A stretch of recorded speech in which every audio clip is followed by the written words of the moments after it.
আসসালামু আলাইকুম। সংবাদে আপনাদের সবাইকে স্বাগত জানাচ্ছি। আমি ফিরোজ তোহা। শুরুতেই সংবাদ শিরোনাম।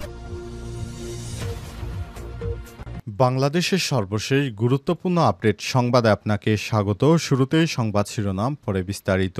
প্রথমে জানাবো, হামলার পর ঠিকাদারকে পুড়িয়ে মারার চেষ্টা বিএনপি নেতাকর্মীর। পটুয়াখালী কলাপাড়ায় স্থানীয় এক ঠিকাদারের ব্যবসা প্রতিষ্ঠান ও কার্যালয়ে বিএনপির নেতাকর্মীরা হামলা চালিয়েছেন বলে অভিযোগ পাওয়া গেছে। এ সময় সেখানে ভাঙচুর ও ঠিকাদারকে আগুনে পুড়িয়ে মারার চেষ্টা করা হয় বলে ভুক্তভোগীরা দাবি করেছেন। হামলাকারীদের রামদারকোপে 10 থেকে 12 জন আহত হয়েছে।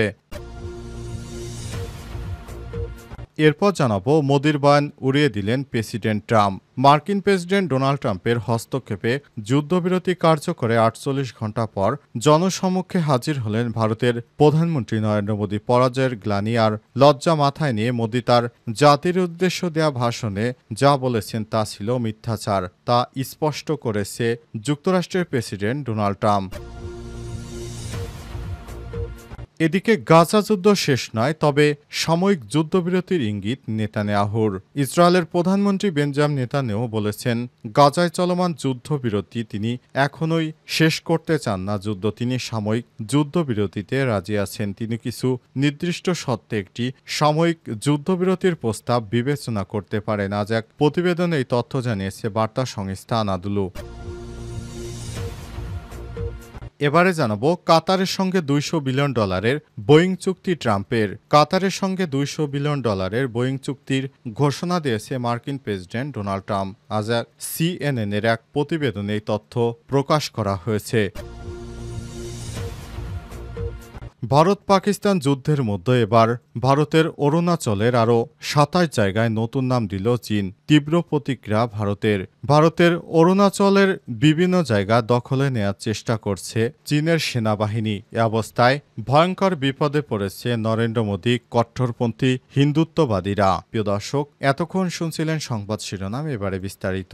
তবে তার আগে বন্ধুরা, অনুরোধ থাকবে এই সংবাদটিতে একটি লাইক দিন। এই চ্যানেলে আপনি নতুন হয়ে থাকলে আমাদের সংবাদটি দেখতে দেখতে চ্যানেলটি সাবস্ক্রাইব করে রাখুন। কমেন্ট করে বন্ধুরা আপনার মূল্যবান মতামত জানিয়ে দিন।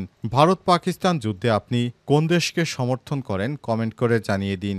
যদি পাকিস্তানকে সমর্থন করেন, পাকিস্তান জিন্দাবাদ, এবং ভারতকে সমর্থন করে থাকলে জয় হিন্দ লিখে কমেন্ট করে বিশ্ববাসীকে জানিয়ে দিন। এবারে বিস্তারিত। হামলার পর ঠিকাদারকে পুড়িয়ে মারার চেষ্টা বিএনপি নেতাকর্মীর। পটুয়াখালীর কলাপাড়ায় স্থানীয় এক ঠিকাদার ব্যবসা প্রতিষ্ঠান ও কার্যালয় বিএনপির নেতাকর্মীরা হামলা চালিয়েছে বলে অভিযোগ পাওয়া গেছে। সময় সেখানে ভাঙচুর ও ঠিকাদারকে আগুনে পুড়িয়ে মারার চেষ্টা করা হয়েছে বলে ভুক্তভোগীরা দাবি করেছে। হামলাকারীদের রামদারকোপে 10 থেকে 12 জন আহত হয়েছে। গতকাল সকাল 10:30 থেকে দুপুর 12টা পর্যন্ত উপজেলার ধানখালী ইউনিয়নের মরিচ বুনিয়ায় এই ঘটনা ঘটে। স্থানীয় বিদ্যুৎ উৎপাদনকারী প্রতিষ্ঠান RPCL, Norinco International Power Company Limited RNPL কয়লা খালাসের জেটি ঘাটে শ্রমিক সরবরাহ আধিপত্য বিস্তারকে কেন্দ্র করে ঠিকাদার শাহিন মিদার প্রতিষ্ঠানে হামলা চালানো হয়। শাহিন বিদ্যুৎ কেন্দ্রটিতে শ্রমিক সহ বিভিন্ন পণ্য সরবরাহ করার কাজে যুক্ত। আহতদের মধ্যে আছেন স্থানীয় বাসিন্দা দোলন মৃধা, মিরাজ হোসেন। শাহিনের গাড়ি চালক রানা। তারা পার্শ্ববর্তী উপজেলা আমতলীতে চিকিৎসা নিচ্ছেন বলে জানা গেছে। অভিযোগ রয়েছে, হামলায় নেতৃত্ব দেন কলাপাড়া বিএনপির সাংগঠনিক সম্পাদক কামরুজ্জামান কাজল তালুকদার। তার সঙ্গে ছিলেন ধানখালী ইউনিয়ন বিএনপির সাধারণ সম্পাদক ফিরোজ তালুকদার, বিএনপির নেতা বশির মৃধা, হানিফ মেম্বার সহ তাদের অনুসারীরা। এছাড়াও হামলার ইন্ধনদাতা হিসেবে কেন্দ্রীয় বিএনপির প্রশিক্ষণ বিষয়ক সম্পাদক এবিএম মোশারেফ হোসেন ও স্বেচ্ছাসেবক দলের কেন্দ্রীয় কমিটির যুগ্ম সম্পাদক আমিনুল ইসলাম মহসিনকে দায়ী করেছে শাহিন ও তার পরিবারের সদস্যরা। প্রত্যক্ষদর্শীরা জানান, মঙ্গলবার সকাল 10:30টার দিকে শতাধিক মোটরসাইকেলে করে অস্ত্রসহ মরিচবুনিয়া এলাকায় যান কামরুজ্জামান সহ বিএনপির নেতাকর্মীরা। সেখানে স্থানীয় বাসিন্দা শাহিনের শ্রমিক সরবরাহকারী প্রতিষ্ঠানের কার্যালয়, তার বসবাস ঘর ও শ্রমিকদের বসবাসের ছাউনি রয়েছে। হামলাকারীরা এগুলো ভাঙচুর করে এবং এ সময় সেগুলোতে আগুন ধরিয়ে দেয় বিএনপির নেতাকর্মীরা। মোদির বয়ান উড়িয়ে দিলেন প্রেসিডেন্ট ডোনাল্ড ট্রাম্প। মার্কিন প্রেসিডেন্ট ডোনাল্ড ট্রাম্পের হস্তক্ষেপে যুদ্ধবিরতি কার্যকরের ৪৮ ঘণ্টা পর গত সন্ধ্যায় জনসম্মুখে হাজির হলেন ভারতের প্রধানমন্ত্রী মোদি। পরাজয়ের গ্লানি আর লজ্জা মাথায় নিয়ে মোদি তার জাতির উদ্দেশ্যে ভাষণের নামে যা বললেন তা ছিল মিথ্যাচার এবং বাগাড়ম্বর। অপারেশন সিঁদুরের বিরুদ্ধে পাকিস্তানের পাল্টা আঘাতে সিঁদুরের রং যে ফ্যাকাশে হয়ে গেছে তা স্পষ্ট ছাপ ছিল মোদির চোখে মুখে। পাকিস্তানের ভয়ে মোদির হাত পা কাঁপছিল।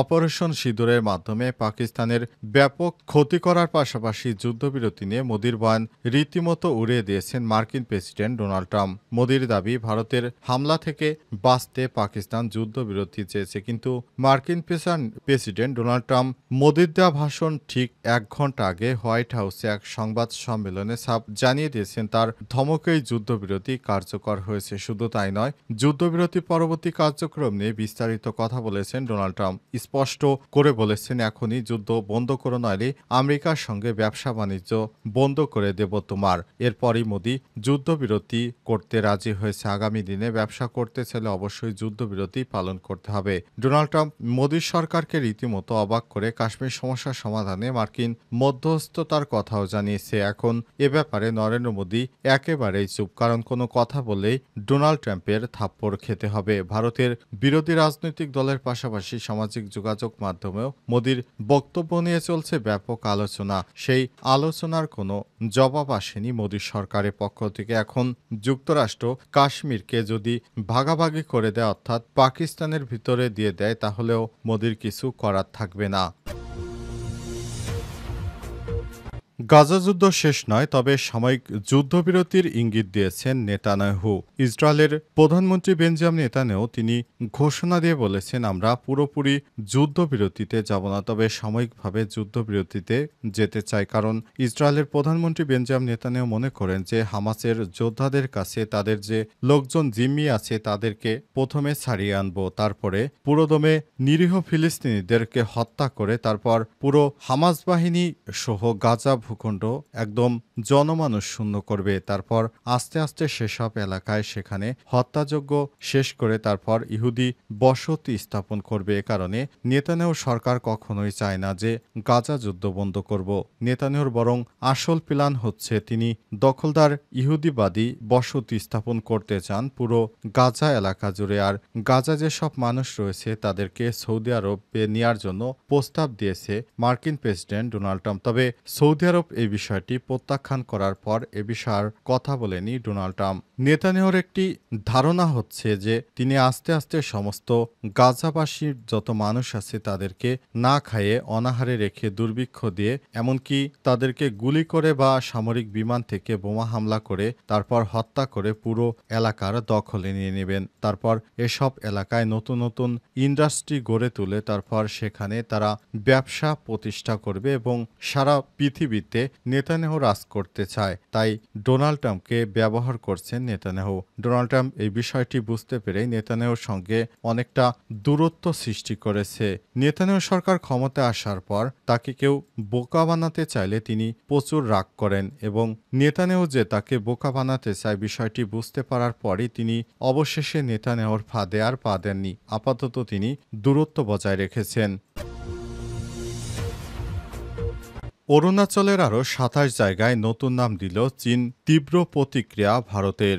ভারত পাকিস্তান যুদ্ধর মধ্যেই আবার নতুন করে ভারতের অরুণাচল প্রদেশের কিছু জায়গায় নিজেদের নামকরণের ঘোষণা দিয়েছে চীন, কিন্তু তার কড়া ভাষায় প্রতিক্রিয়া জানাচ্ছে ভারত। কিন্তু ভারতের প্রতিক্রিয়ায় কাজ হয়নি। ভারতীয় পররাষ্ট্র মন্ত্রণালয়ের এক বিবৃতিতে বেইজিংয়ের এই প্রচেষ্টাকে অকার্যকর ও হাস্যকর বলে উল্লেখ করা হয়েছে। দিল্লি বলছে চীন এমন পদক্ষেপ গ্রহণ করবে না যেটা মেনে নেবে না ভারত। পররাষ্ট্র মন্ত্রণালয়ের মুখপাত্র রণধীর জয়সাল বলেছেন, আমরা লক্ষ্য করছি চীন বারবার ভারতের রাজ্য অরুণাচল প্রদেশের বিভিন্ন স্থানে নতুন নাম দিয়ে নিজেদের দাবি প্রতিষ্ঠা করতে চাইছে। আমরা এমন প্রচেষ্টা স্পষ্টভাবে নাকচ করছি। তিনি আরও বলেছেন, এই ধরনের সৃজনশীল নামকরণ বাস্তবতা বদলাতে পারে না। অরুণাচল প্রদেশ ভারতের অবিচ্ছেদ্য এবং অখণ্ড অংশ ছিল, আছে এবং থাকবে।